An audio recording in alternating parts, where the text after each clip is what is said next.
Big pass மஞ்சரி அவர்கள் அவங்களுக்கு கொடுக்கப்பட்டிருந்த big pass சேலரியில நிறைய விஷயங்கள் பண்ணியிருக்காங்க அப்படின்னும், குறிப்பா அவங்க அம்மாவுக்கு பல வருஷமா அவங்க ஆசையா பண்ணணும்னு நினைச்ச நிறைய விஷயங்கள பண்ணியிருக்காங்க அப்படிங்கிறதும் தெரிய வந்திருக்கு. அது என்ன அப்படிங்கிறது தான் இந்த வீடியோல நம்ம பார்க்க போறோம். பிக் பாஸ் சீசன் 8ல மஞ்சரி அவர்கள் கலந்துக்கிட்டாங்க வைல்ட் கார்டு என்ட்ரியா. கிட்டத்தட்ட 63 நாட்கள் இவங்க பிக் பாஸ் வீட்டுக்குள்ள இருந்திருக்காங்க. இவங்களுக்கு பிக் பாஸ்ல கொடுக்கப்பட்ட சேலரி அப்படிங்கிறது 1 டேக்கு 10,000 அப்படின்னு தான் பேசியிருக்காங்க. அப்படி கணக்கு போட்டு பார்த்தோம் அப்படின்னா, மஞ்சரி அவர்களுக்கு கிட்டத்தட்ட 6,30,000 பிக் பாஸ்ல சேலரியா வழங்கப்பட்டிருக்கு. மேலும் அவங்க பிக் பாஸ் வீட்டுக்குள்ள நிறைய கேம் ஜெயிச்சாங்க, நிறைய கிஃப்ட் வாங்கியிருந்தாங்க. இதெல்லாம் கணக்கு வச்சு பார்த்தோம் அப்படின்னா, கிட்டத்தட்ட 7,00,000லிருந்து 7,50,000 வரைக்கும் இவங்க பிக் பாஸ் வீட்ல ஏர்ன் பண்ணியிருக்காங்க. கிடைக்கப்பெற்ற இந்த ஒரு 7,00,000 மஞ்சரி அவர்கள் என்ன பண்ணியிருக்காங்க அப்படின்னா, அவங்களோட அம்மாக்கு ஆசையா பட்டு புடவை வாங்கியிருக்காங்க. அண்ட் அவங்களுக்கு தங்க நகைகள் வாங்கியிருக்காங்க. ஏன் அப்படின்னா, இவங்க வந்து ரொம்பவே கஷ்டப்படுற ஒரு ஃபேமிலி தான். ஆரம்பத்துல இவங்க ஐடிலாம் போய் சம்பாரிச்சாலுமே, அவங்களோட தேவைகள ஃபில் பண்றதுக்கு தான் அந்த அமௌண்ட் அப்படிங்கிறது சரியா இருந்திருக்கு. அத தாண்டி அவங்க அம்மாக்கு ஏதாவது பண்ணணும், அவங்க குழந்தைக்கு ஏதாவது பண்ணணும் அப்படின்னா, அந்த அளவுக்கான ஒரு மணி அவங்க கிட்ட கிடையாது. ஸோ இப்ப கிடைச்சிருக்க இந்த ஒரு மணி அப்படிங்கிறது மிகப்பெரிய விஷயம் இல்லையா? ஸோ இதுல அவங்க என்ன பண்ணியிருக்காங்க அப்படின்னா, அவங்களோட அம்மாக்கும், பையனுக்கும் நெறைய விஷயங்கள் பண்ணியிருக்காங்க.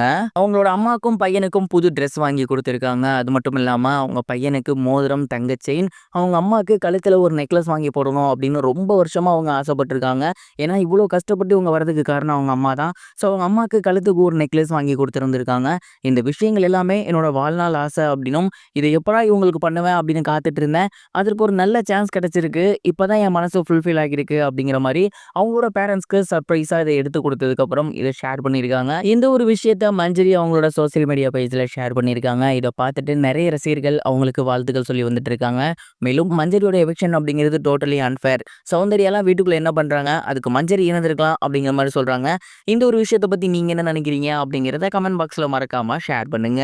இது ஒரு புறம் இருக்க, இசையமைப்பாளர், நடிகர், இயக்குனர் அப்படின்னு பன்முகத்தன்மை கொண்ட இசையமைப்பாளர் இளையராஜா அவர்களுடைய தம்பியான கங்கை அமரன் அவர்களுக்கு சமீபத்தில் உடல்நலக் குறைவு ஏற்பட்டிருக்கு அப்படிங்கிற செய்தி வெளியாகி எல்லோருக்குமே மிகப்பெரிய ஒரு வருத்தத்தை ஏற்படுத்தி இருக்கு. கங்கை அமரன் அவர்கள் சமீப காலமா ஒரு சில படங்கள்ல நடிச்சு வந்துட்டு இருக்காரு.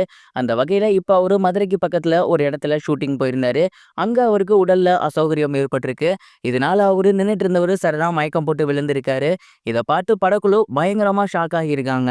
உடனடியா கங்கை அமரன் அவர்களை பக்கத்துல இருக்கக்கூடிய ஒரு ஹாஸ்பிட்டல்ல அட்மிட் பண்ணியிருக்காங்க. அங்க அவருக்கு சிகிச்சை போய்கிட்டு இருக்கு.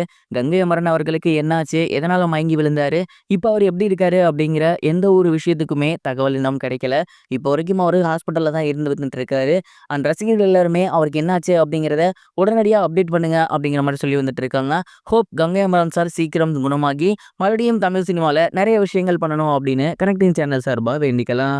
இது வரைக்கும் கனெக்டிங் டிவிக்கு சப்ஸ்கிரைப் பண்ணனா மறக்காம சப்ஸ்கிரைப் பண்ணிக்கங்க. உடனடி அப்டேட்ஸ் பெறுவதற்கு நோட்டிஃபிகேஷன் பெல்லையும் கிளிக் பண்ணிக்கங்க.